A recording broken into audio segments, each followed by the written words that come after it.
you have to say, you did the best you could at that point. You did everything you could. You can't rethink it. You can't go back.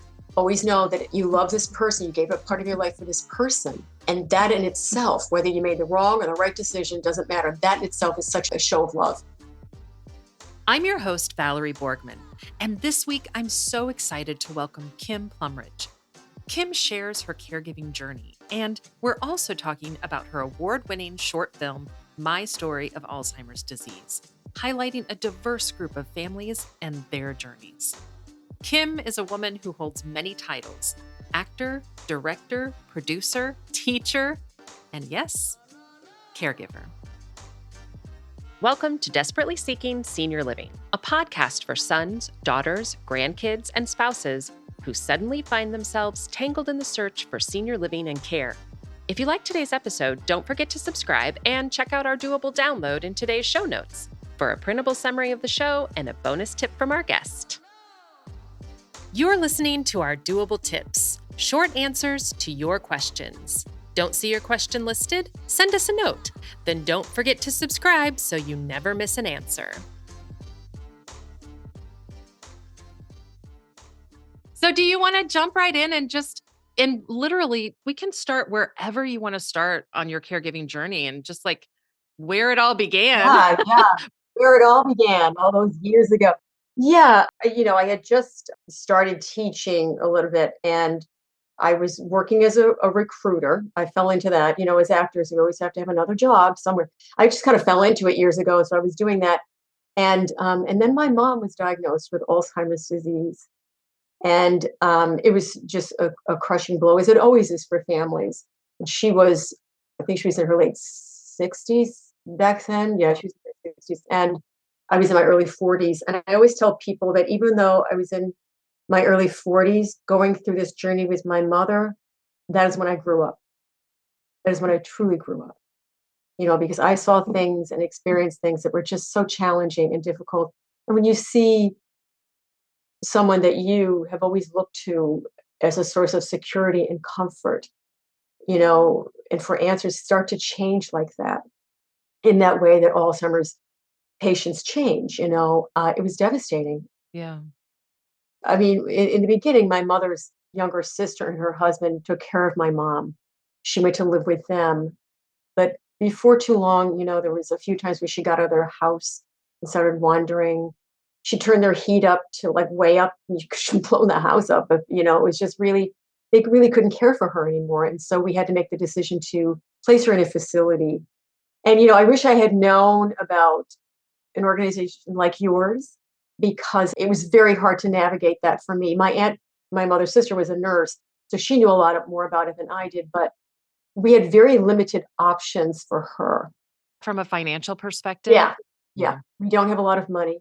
And I say this in the film, when I talk about having to place my mother in a facility, that when you don't have a lot of money, you don't have a lot of choices. That's the way it is. It's the way it was back then. It might be changing now. I don't know. This is this is 2002. It actually hasn't changed that much. Yeah. It really, there are still families that struggle with that. And in each state is very different. Yeah. With how that works. But, and I want to really quickly, you mentioned film. And so we're definitely going to have a link to that. You directed and produced a documentary about Alzheimer's caregiving. So we'll put that information in show notes for sure. Yeah. We'll talk more about that. I co-directed it and produced it. I have my own production company called My Story Films, and the film is My Story of Alzheimer's Disease. And it has 5 diverse caregivers and a compassionate doctor, and there's testimonials. And what's really cool about the film is that everyone's story, there are commonalities, but everyone's story has similarities. It's different in little ways as well. That's something that I always say about Alzheimer's. Not only is it brutal, but it's also completely individual, because we're individual people. Exactly. And so the way it presents itself there are similarities, but it can be so different as well. So different. It depends on so many things. It depends on the family dynamics. It depends on socioeconomic status. It depends on cultural norms for different families. And everyone is a little different. Yeah. And one of the things we also deal with in the film, how do you move on? When is the caregiver journey really over? And how do you move on when the person has passed? And we do talk about that in the film. So the film, I think, is not only educational, but I think that it's also very inspirational Yeah, we just had an episode about that too. And one of the reasons I think that's so important to take a look at is that we lose so much of ourselves We in do. that caregiving journey, We do. and it's important to know that that's going to be hard when you give up some of that. You do. Yeah. We do talk about this in the film. It's yeah, it's very, very challenging. And, one of the inspiration for the film is my mother and how incredibly compassionate and fun she was. She was just the life of the party. She was everyone's favorite aunt. She was witty, she was smart. She was just full of life, and, just going back to her being so compassionate, during her journey with Alzheimer's, she didn't get all that compassion back. And that was very difficult. And this was, one of the ways that this I can talk about this is that people would say these things to me, your mother's not really sick. There's nothing wrong with her. She's not suffering. Just be happy she doesn't have cancer. She's Wow. happy. These comments were so make it very emotional talking about it back then, and I did and I do now because they're just wrong, and I thought at the time, where are they getting this from? And I realized that if you watched TV and film back then, Alzheimer's patients were depicted as the goofy grandpa or the silly grandma who ran around in her underwear and we all laughed.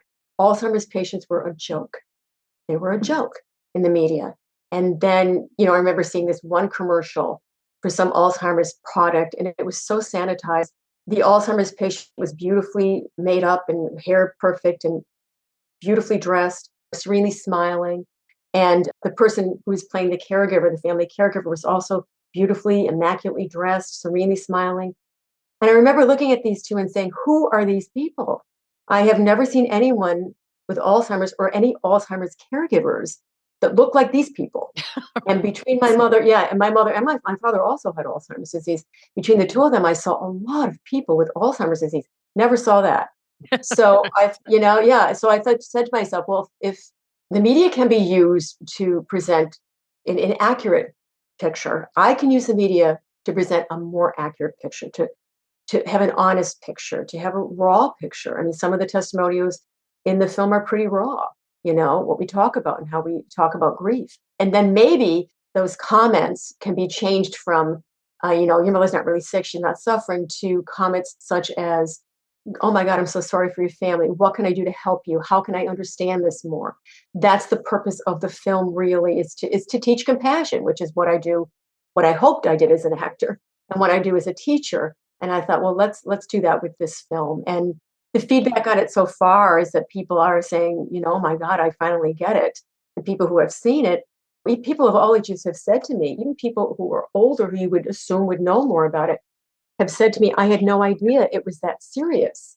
I had no idea that Alzheimer's was that devastating. Yeah. Yeah. Like, yeah, it is. And I think that with what we do in working with families, we see this sometimes too with those that are in different stages of the journey. Yes, yes. So there are a couple of sides to it. There are either the families that think that no one can care for their loved one because it's so bad and it's so terrible, or there's that other side where their mom or dad is not quite so advanced in the disease. And so we go to tour a memory care and they're like, whoa, whoa, whoa, that's not my mom, because they're Yeah. seeing folks that are further along in the disease. And so, yeah, I think it is, that's why it's so important what you did in terms of sharing more than one, more than your story. And taking a Yeah, look yeah, at more than one person to try to change the narrative. I mean, it yeah, is funny to me that it seems like there's more information out there, but yet I run into so many families who still don't realize. So there's a lot of work yeah. to be done, I think. And Yes. and so going back to your story with your mom, when was that first moment where your family started to have a conversation behind the scenes? Like something's Yeah. going on. Yeah. Well, my mom and my family live in Syracuse, and I'm in New York City. I'm right outside of New York City in Westchester. And so, and also, my husband has MS. Oh my So, gosh. yeah, he's got a lot of stuff going on. So I remember that I would call her almost every day, and I didn't really notice anything on the phone, but then her sister called me and said, that she called her one time and couldn't get a hold of her. And then finally, late at night, and my mother finally answered the phone and she said, "Oh, I was getting dressed because I have to go to work now." And it was 10 o'clock at night. And my aunt was like, "No, it's nighttime. You don't go to work at nighttime." And she talked my mother into staying home. And then my aunt said that she would go over to my mother's house and there was like her apartment, there was no food in her apartment. She hadn't opened any of her mail, little telltale signs. And my mother would not go to the doctor. She got very mad at anyone who suggested that she goes to that. Nothing wrong with me. And I noticed too, she got very agitated and very angry. And that was not my mother. That was not her. And finally, I said to her, "Do you not want to recognize your grandchildren? Is that what you want? Because if you don't go to the doctor, that's going to happen pretty quickly." And she loved those grandkids. And that's what made her go. And she finally went, she had the tests, and she got the diagnosis. And then it was just thinking about it was we were all brokenhearted and thinking about what to do. I took over all of her legal and financial affairs, everything. That was really my job.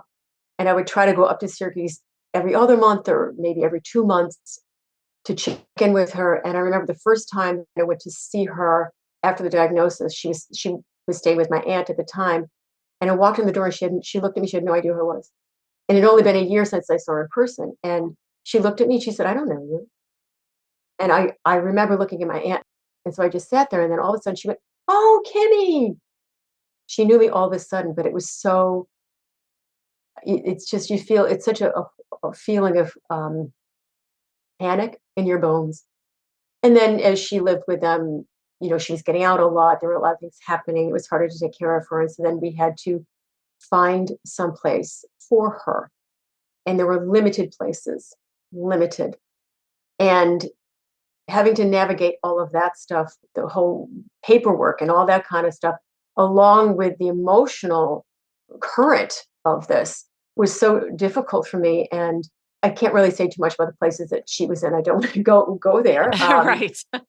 But at one point, she began to get aggressive. And so then we did place her in a very good nursing home I found in Syracuse. I have to say they were very good. I'm not saying anybody else was bad, but they were very good. And that's where she lived until the end of her life. Just going up there and seeing her deteriorate. At the end of her life, she was having a moment. She was just,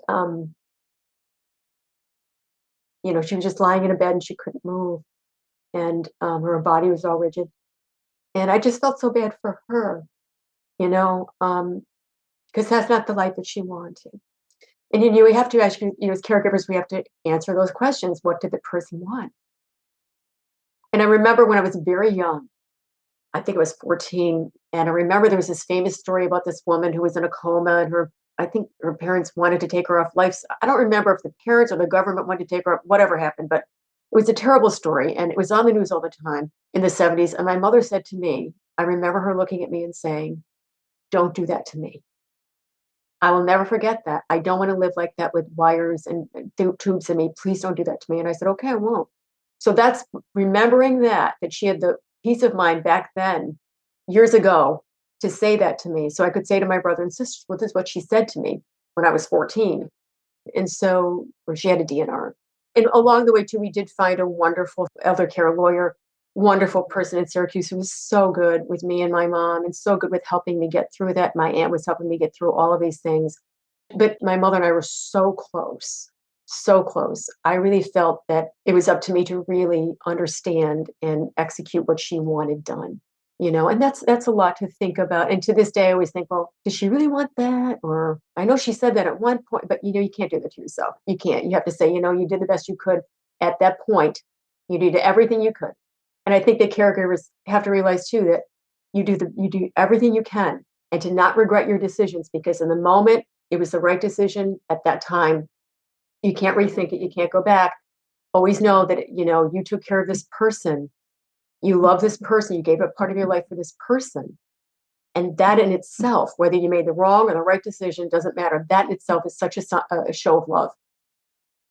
I have heard this from families before that, especially with Alzheimer's, but not just Alzheimer's, where they don't wanna live a specific way. Yeah. They don't want to be that person that can't move and has to be turned every 2 hours, and what kind of quality of life is that? And I know that, every state is different. In Washington state, we do have a Death with Dignity Act for certain situations, but it does not cover dementia and Alzheimer's. And we'll put a link, with some more information in show notes. Do you wanna talk? Yeah, no, Okay. Yeah. I can talk about it. I can definitely talk about it. It's something I've had to think about, not only for my mother, but for a few other people as well. So, I know in my heart she would not want to live like that. I know that, but I certainly do not judge people who decide to keep their parent alive. I do not judge them. That is your person. Again, it's very personal. You do what you think is right for you and your loved one. It was interesting when I had to. One of the other things people say to me when I place my mother in facilities, people would say, "I would never, ever do that to my mother." And it was so hurtful.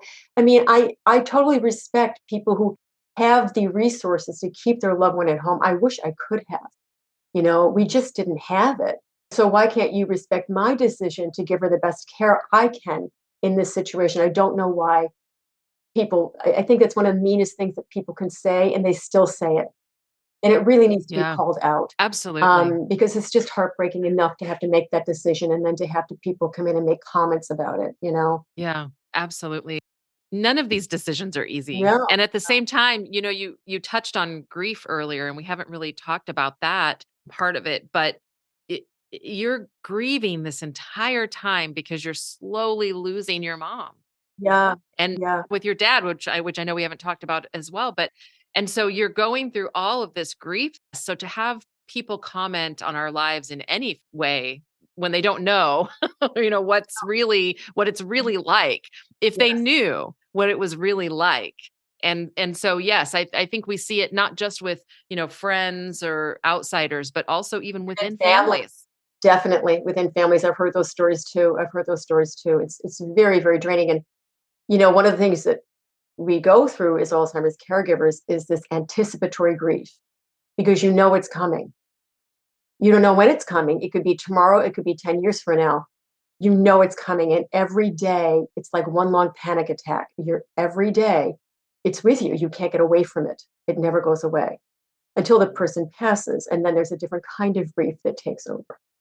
But one thing that I just want to say about that, the end of the person's life is not really the end of your journey as a caregiver. I think part of grief is moving forward. And I think one way that you can do that is to keep your loved one's energy or life or spirit alive in the world. Be the keeper of their flame, whatever they love doing, you do that, right? My mom was a lot of fun and she was very compassionate. So every week when I teach my acting class, I give them a couple of hours of fun where we learn compassion, right?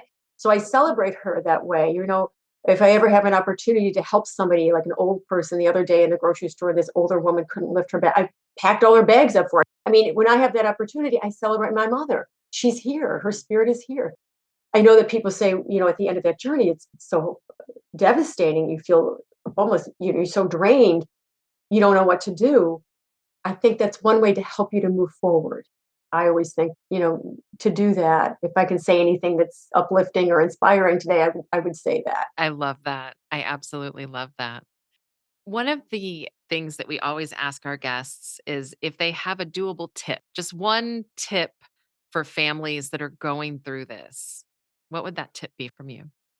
Well, I think it's very important to find some place where you can express what you're feeling, whether that's a support group, whether that's a private counselor, whether it's a really close friend. Someplace, even in close families, there are moments where you just need to talk to somebody outside of it.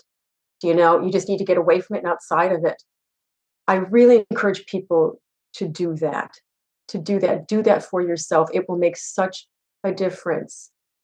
And also, one other tip, if I could throw another tip in there, um, if you can find moments of light in the darkness, if you can find something that your loved one did that made you laugh, right? Or a beautiful afternoon where you sat with them and you watched a movie or you took a walk, hold on to that memory, embrace that memory, and hold on to it. It will help you later on. I don't laugh at my mother, but my mother was so full of fun. I know that she would laugh at some of the things that she did when she had Alzheimer's that were cute, not like haha making fun of her, but cute things, funny things. I remember I went to visit at one of the facilities and they were having cookies. Everyone was having cookies, right?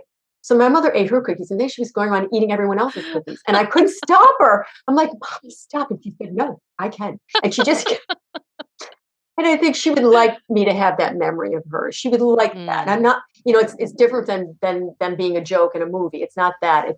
It's about some funny memory that I know she would laugh at herself. So you have to look at those kinds of moments as well.